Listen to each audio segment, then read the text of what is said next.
Halo anak-anak kelas 4. Bagaimana kabarnya kalian? Semoga dalam keadaan baik-baik ya. Oke. Pada pertemuan kali ini kita akan belajar tema 2, subtema 3 pada mata pelajaran PPKN dan IPS bersama Bu Isna. Oke anak-anak, pada pertemuan kali ini apakah kalian mengetahui materi apa yang akan kita pelajari? Oke, mari kita cari tahu bersama-sama. Kita belajar bersama untuk materi pada pertemuan kali ini. Oke, anak-anak, pada pertemuan kali ini kita akan belajar tentang hak dan kewajiban. Nah, apakah kalian masih ingat hak atau kewajiban itu apa? Iya, hak adalah suatu yang mutlak menjadi milik seseorang dan dalam penggunaannya bergantung pada keputusan dan tindakan seseorang yang bersangkutan. Sedangkan untuk kewajiban adalah beban yang harus dijalankan seseorang untuk memberikan sesuatu yang sudah semestinya diberikan oleh orang lain atau pihak tertentu dan cenderung dituntut secara paksa. Nah, contohnya di sini ada air. Air merupakan salah satu sumber energi bagi manusia. Manusia memiliki hak untuk mendapatkan air. Nah, air tersebut digunakan untuk mandi, minum, dan mencuci. Nah, sedangkan kewajiban manusia yaitu untuk menghemat penggunaan air. Nah, manusia harus melaksanakan hak dan kewajiban dengan seimbang agar kehidupan menjadi harmonis. Jadi, anak-anak, kalian tahu hak dan kewajiban dalam pemanfaatan energi ini sangat penting ya untuk kehidupan kita. Nah, bagaimana pelaksanaan hak dan kewajiban? Nah, pelaksanaan hak dan kewajiban itu sama saja kalian menghemat energi. Nah, menghemat energi adalah kewajiban kita semua. Kita berhak memanfaatkan energi listrik untuk aktivitas kita sehari-hari. Kita juga wajib untuk menghemat penggunaannya. Seperti hal yang bisa kita lakukan dalam kehidupan kita sehari-hari, yaitu mematikan listrik jika tidak digunakan. Nah, anak-anak, ini merupakan salah satu pelaksanaan hak dan kewajiban ya. Selanjutnya, kewajiban dalam memelihara lingkungan. Apakah kalian tahu kewajiban dalam memelihara lingkungan itu yang seperti apa? Iya, yang pertama, kalian bisa gunakan air sesuai kebutuhan kalian. Yang kedua, kalian bisa menggunakan sepeda jika memang dirasa jarak yang kalian tempuh itu dekat. Yang ketiga, jangan membuang sampah sembarangan. Maka dari itu, buanglah sampah pada tempatnya. Yang keempat, gunakan sinar matahari. Nah, anak-anak, kalian bisa menggunakan sinar matahari ini ketika di siang hari.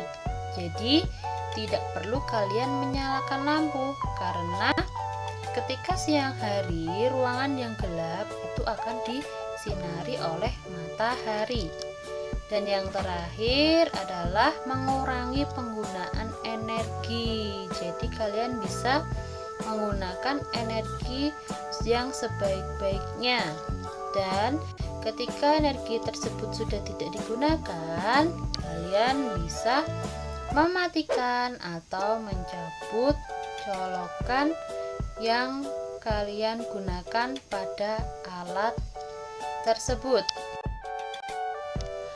Oke anak-anak, hak apa yang dapat kita peroleh dari menghemat energi? Nah, Yang pertama, kalian bisa menghirup udara segar.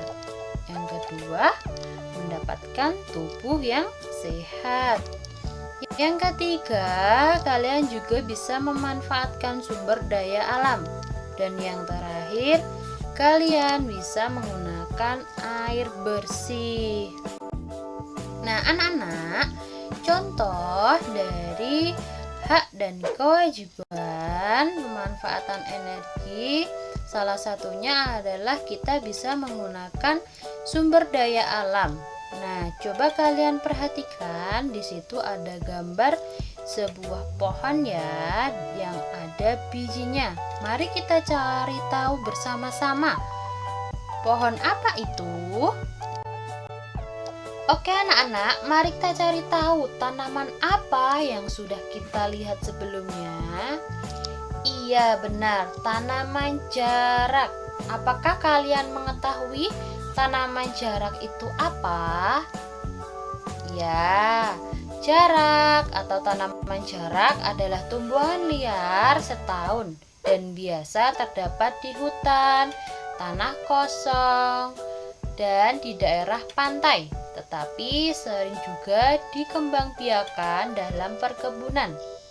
Nah, anak-anak, tanaman ini tergolong tanaman perdu yang memiliki daun tunggal menjadi antara 7 sampai 9, berdiameter 10 sampai 40 cm.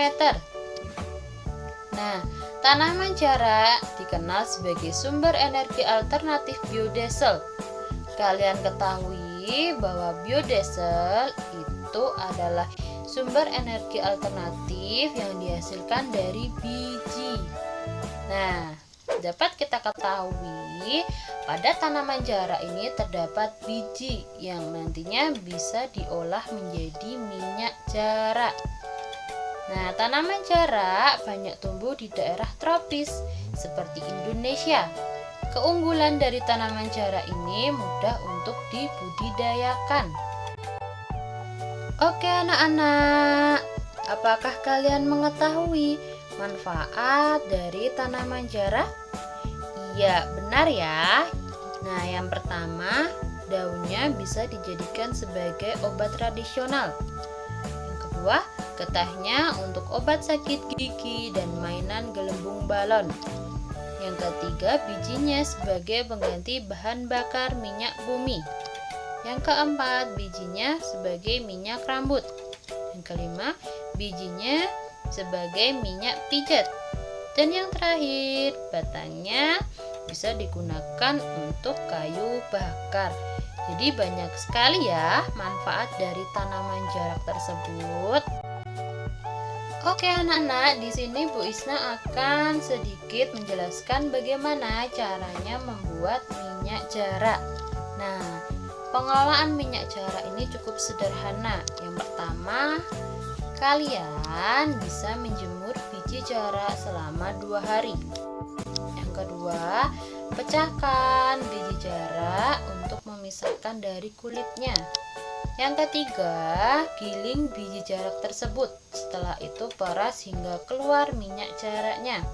Nah, biasanya untuk 3 kg biji jarak akan menghasilkan 1 liter minyak jarak. Oke, anak-anak kelas 4 yang hebat. Hari ini kita sudah belajar mengenai hak dan kewajiban. Selain itu kita juga sudah belajar tentang pemanfaatan dari sumber daya alam. Oke, sebelum Bu Isna akhiri, jangan lupa kalian like, komen, dan subscribe YouTube dari Anak Prima. Terima kasih, sampai jumpa di video pembelajaran selanjutnya.